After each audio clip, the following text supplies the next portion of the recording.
sonho dele era me ver formando. E ele não me viu formando. Ele era o amor da minha vida. E me arrancaram tudo. Arrancaram tudo que eu tinha na vida. Meu pai era a minha paixão, eu era louca por ele. Por onde ele saía, eu saía atrás, eu não deixava ele sair sozinho de jeito nenhum. Ele gostava.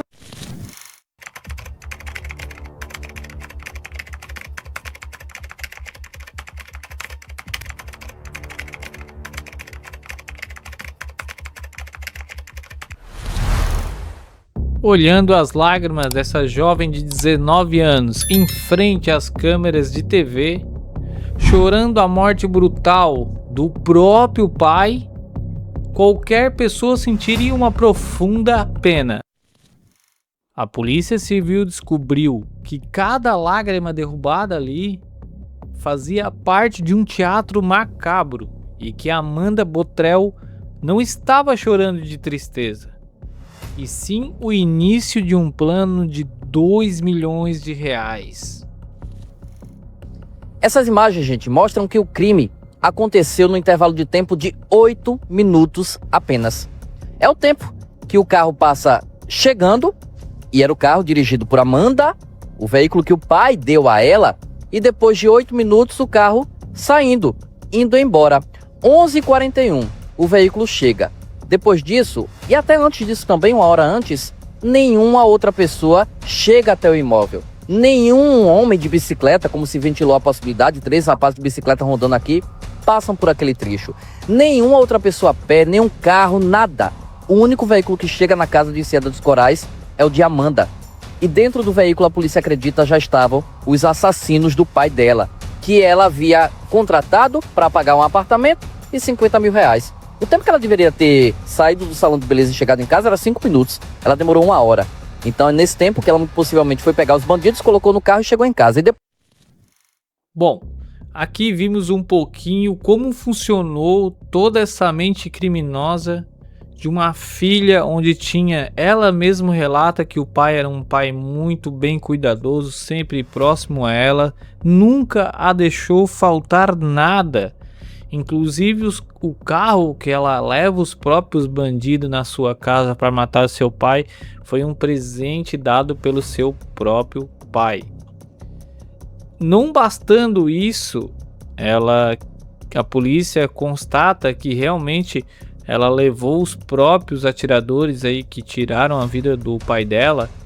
Quando ela deu acesso à casa, quando ela teve acesso à casa, ela entra primeiro, ela vai até o quarto, vê, confirma que seu pai ali tá dormindo, dá um beijo no seu pai, dá uma boa noite, tampa, ele cobre seu pai e provavelmente quando ela sai do quarto ali, ela dá o sinal para os bandidos fazerem o disparo e matar cruelmente o pai dela com ela dentro de casa. Assim os bandidos simulam um roubo, saem com um carro e alguns pertences. E assim ela achava que teria cometido aí um crime perfeito. Como funciona a mente criminosa dessas pessoas, a gente não entende. Mas cabe aqui, mais uma vez, como pode uma filha onde um pai, como todo mundo descreve ali, um pai muito cuidadoso por ela ser filha única. A gente vê tanta coisa ruim aí de pais. Eu sou pai, a gente sabe como é o amor de um pai por um filho, né? A gente cuida, a gente ama. E imagine agora a cena depois que você, como o pai dela ali era caminhoneiro, muita gente porque a fortuna dele ali era acumulada em 2 milhões.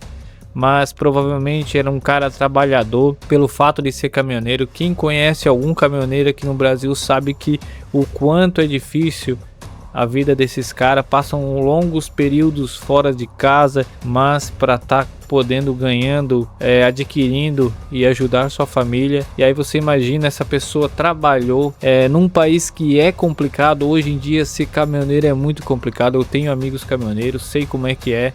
E aí você manter sua casa, sustentar seus filhos, estudo, porque ela estava fazendo faculdade de psicologia, tá? Aí você imagina um pai, quando ele exerceu, conseguiu fazer tudo, sustentou sua família, conseguiu pagar os estudos da sua filha, ela estava ali fazendo faculdade.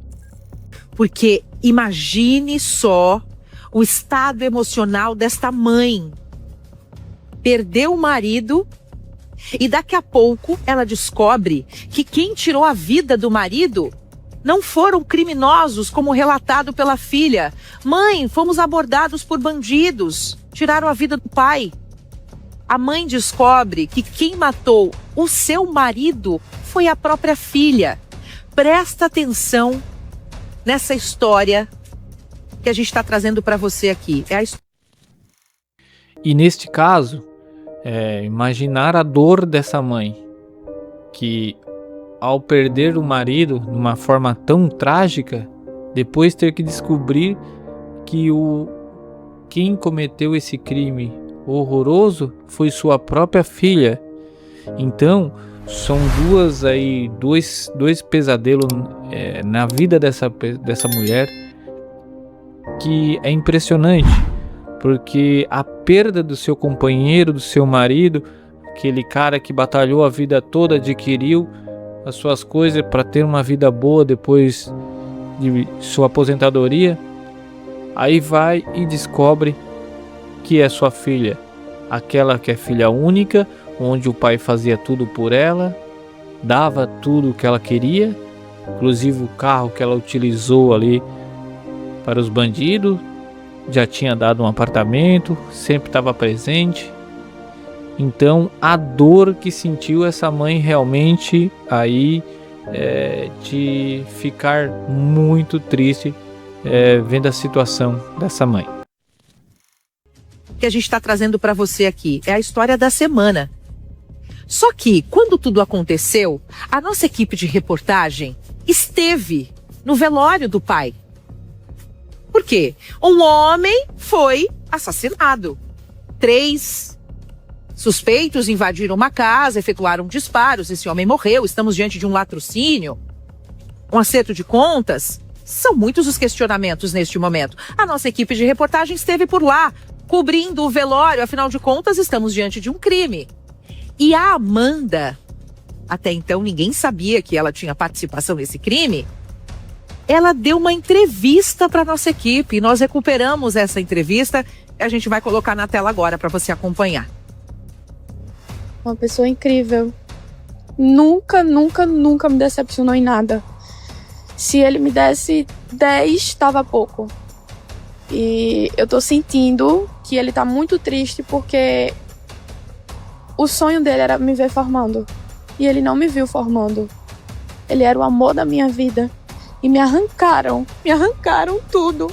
Arrancaram tudo que eu tinha na vida. Meu pai era a minha paixão, eu era louca por ele.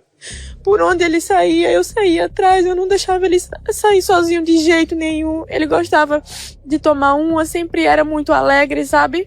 E aí, às vezes, ou eu tava com as minhas amigas em algum lugar, que ele estivesse sozinho, eu largava tudo o que eu precisava, ir atrás do meu pai, eu precisava buscar meu pai e estar presente junto com ele. Entendeu? Sempre foi meu melhor amigo, parceiro de tudo. A gente costumava ir muito a shows e ele já foi diversos shows comigo, porque ele não sabia nem quem era o cantor, mas ia pra me agradar. E é uma pessoa que movia céus e terras e matava com certeza por mim. Com certeza. Me prometeu não me deixar e agora eu não consigo salvar a vida do meu pai mais. Agora aí vimos esse depoimento dela já no velório. Essa parte aí é lá no velório, quando ela está velando o próprio pai, quando ela fala que ela não pode ali salvar o próprio pai. A gente fica aqui tentando entender, né, às vezes o que passa numa mente criminosa dessa, mas é difícil porque eu fico imaginando o pai dela, né? Um cara como ele era realizado e deveria ser feliz. Construiu, batalhou, trabalhou a vida toda, construiu, teve seus bens, sua vida, sua filha estudando, fazendo faculdade. e podendo dar tudo aquilo que ela precisa, porque essa é a felicidade da vida da gente como um pai, poder hoje trabalhar e olhar pro filho e poder dar o que ele precisa. Às vezes nem sempre a gente vai conseguir dar tudo aquilo que o filho da gente quer, mas a gente vai trabalhar sempre para poder estar mantendo ali a felicidade de um filho. E aí hoje a gente vê um caso desse, para mim me comoveu bastante. Me assusta também muito a frieza dela. A parte quando ela fala que ele era um pai bom, companheiro, acompanhava ela, dava tudo que ela queria. Isso a gente sabe que é verdade. Mas a parte que ela fala, eu não vou poder proteger, quando ela mesmo fez essa crueldade. É difícil, muito difícil. A voz dela, muito embora não tenha choro, isso despertou imediatamente aqui a curiosidade de muitos, inclusive do repórter experiente Rodrigo de Lunda, que estava de local e de frente para ela. Mas a fala dessa menina é uma fala de muita docilidade. Olha, tem uma coisa aí que o Rodrigo falou também, que é com relação à atriz, a encenação, rica encenação. Não teve expertise no caso, aí isso é para os especialistas, mas é a grosso modo, uma bipolaridade tremenda, terrível, trágica dessa mulher. Porque ao mesmo tempo que ela tem mensagens maravilhosas, há um tratamento doce, afetuoso entre pai e filha, ao mesmo tempo que nós temos essa informação, fomos coletando essas informações, você tem uma mulher fria, calculista e com ramificações, informações onde encontrar criminosos amando, pago para matar alguém. E esse alguém é o pai dela. Você pode estar perguntando, mas por que vocês não estão falando tanto dos criminosos? Se nós queremos esses camaradas na cadeia, essas figuras na cadeia, pagando pelo que fizeram. Agora, a gente não fala tanto, sabe por quê também? Talvez seja um motivo que você vai entender agora. É porque ninguém espera, não há prateleira de sentimento algum, de julgamento algum humano que você espera que um filho ou uma filha planeje dessa forma, nesse nível, com esses critérios de criminalidade tão acentuados, a morte do próprio pai. Você não espera, então ficam todos estarrecidos pela surpresa da história. Muito embora haja, desde o velório, sabe aquela coisa, você sente algo diferente no ar, mas você não tem a concretude da história.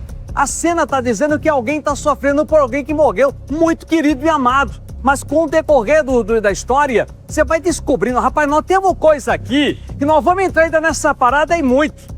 Que a polícia está trazendo coisas e mais coisas, a investigação permanece, até chegar também nesses criminosos. E o que é pior, minha gente? O que é pior? Tudo por dinheiro, tudo por ganância, tudo para ter mais daquilo que ela já tinha. Ela teria aí um amigo de infância chamado Daniel, que já estava preso.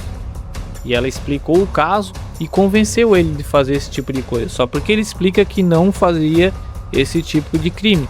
Então ele contacta outro presidiário que já trabalhava com isso. A polícia explica que vai lá e ele pega mais 2 matadores que iam fazer o disparo.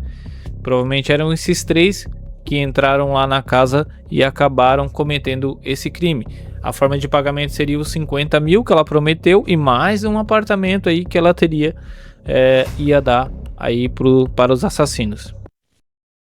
Amanda achou que tinha desenhado o crime perfeito. Achou que a herança de 2 milhões de reais compraria a vida luxuosa que ela sempre quis. A ganância que cegou a própria filha, que trocou o futuro e a vida do próprio pai por uma cela fria. Mas e você? O que acha que passa na cabeça de alguém para ter tamanha frieza de planejar o próprio velório do pai? Quero saber sua opinião logo aqui abaixo nos comentários. Eu quero saber de você o que você acha que passa na mente dessa jovem. Não esqueça de deixar o like. Se esse caso te impressionou, se inscreva aqui no canal Arquivos do Barba para não perder os próximos casos. Valeu e até mais!